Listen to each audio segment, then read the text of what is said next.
Now, last year we had our Fickle Finger of Fate Award winner, and the winner was Bonnie Garcia, as you recall, because we invited her year after year to come be with us, and she never supported us. And there was a proposed Latino Veterans Memorial for Coachella, and I asked her at the Veterans Advisory Committee meeting if she was for or against it. She opposed it. So she opposed honoring our veterans. So what a relief to have a new 80th Assembly District member. What a relief to have Manuel Perez, who serves on the Veterans Committee. And what a wonderful honor to have Carlos Gonzales with us again. Now, we'll ask him this one question. We sent him a letter about the National Guard. I don't know if he's ready to respond yet to it, but I know he did receive it. At least we have dialogue with this office. And they receive our letters, and they're working on it.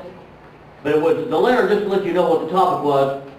The next time the National Guard has to go to Iraq or Afghanistan, we'd like the Congress to establish what their mission is. Because the Congress, back in 2003, said the mission was to capture Saddam Hussein, remove him from power, and make sure there were no weapons of mass destruction in Iraq. And those two goals have been accomplished. And we feel the Governor Schwarzenegger needs to be more responsible. And next time he authorizes the National Guard to go, he needs to ask the Congress, what is the goal this time? Because we owe it to our troops. They deserve to know what they're fighting for. Are they going to go there forever? Is there ever a plane to bring them home? What is the goal? And we need our Congress to step up to the plate and do that. And our governor needs to be more responsible. They're doing it in Oregon. And the Oregon governor's asking what is our Guard going to do. They're doing that in other states. We need to they're doing that in Wisconsin. We need our governor to be just responsive. Meanwhile, Manuel Perez is saving our economy. And he's the hero. And thank goodness we can see what he's already doing locally in this district to make it our lives better. So please welcome Carlos Gonzales.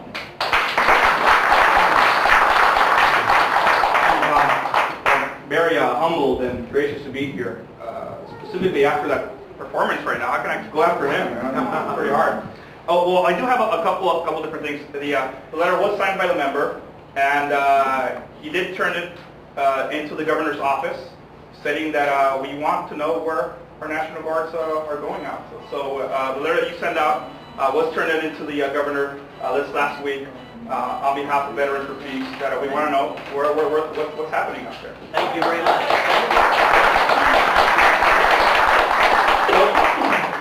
As I was talking to Tracy earlier, I said that sometimes when I come and speak, and specifically today Memorial Day, it's very hard for me to speak about it because fortunately for me that I already have a family who actually fought in any of the wars, so sometimes I feel a little not worthy enough to be here, specifically on behalf of all the veterans that went out there and fought for me to be here and for me to be safe. Although my grandfather did fight, well, my second grandfather did fight in 1910 in the Revolution in Mexico, but I don't think that counts actually. What is? Nevertheless, a couple different things in regards to member and Veterans Affairs Committee. We just signed a co-sponsor bill with Bonnie Lowenthal. I think that's her last name. In regards to anybody in service being in Iraq or being outside of the country, what this bill entices is it will extend their time to actually send in their voting ballot. Basically, we want everybody to participate here specifically in the elections. It's very important that our veterans have a voice, or actually our soldiers have a voice here, specifically when it comes to their country. So what we're doing right now is that we're asking, specifically here in the state of California, to extend the amount of time before anybody comes out and sends their ballot.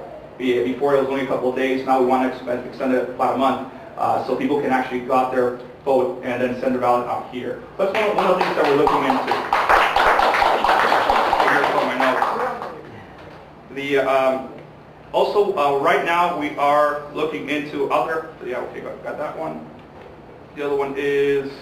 Oh, we're working with the members committee, which is Jobs and the Economy, to create a veterans workforce development. So what we're doing is that since right now we are enticing into the whole green industry, in regards to our first bill called AB3, which is the workforce readiness for green jobs, basically teaching veterans, students, individuals who just who want to go and reach higher education because not necessarily that they can't, but because it's not their interest, to at least to have training programs out here so for individuals to train themselves within the new green industry.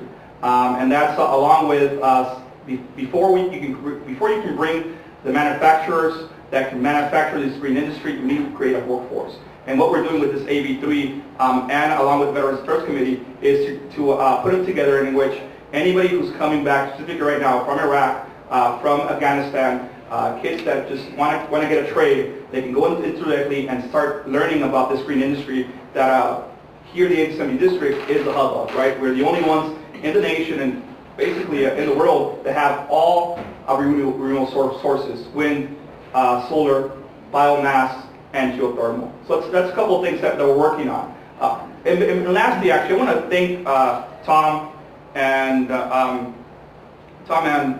Tracy for actually being with us on our AB 1318 press conference in regards to the Sentimental Power Plant bill that is hopefully going to bring about 350 union jobs here to the Palm Springs, the Lost Springs area. You know, they were out there with us. We got close to about 300 people. 3/4 of them were actually workers from IBEW union. So you know, the member wants to be thankful for supporting us in regards to bringing new jobs out to the market. So with that, like I said, I'm very honored and humbled to be here.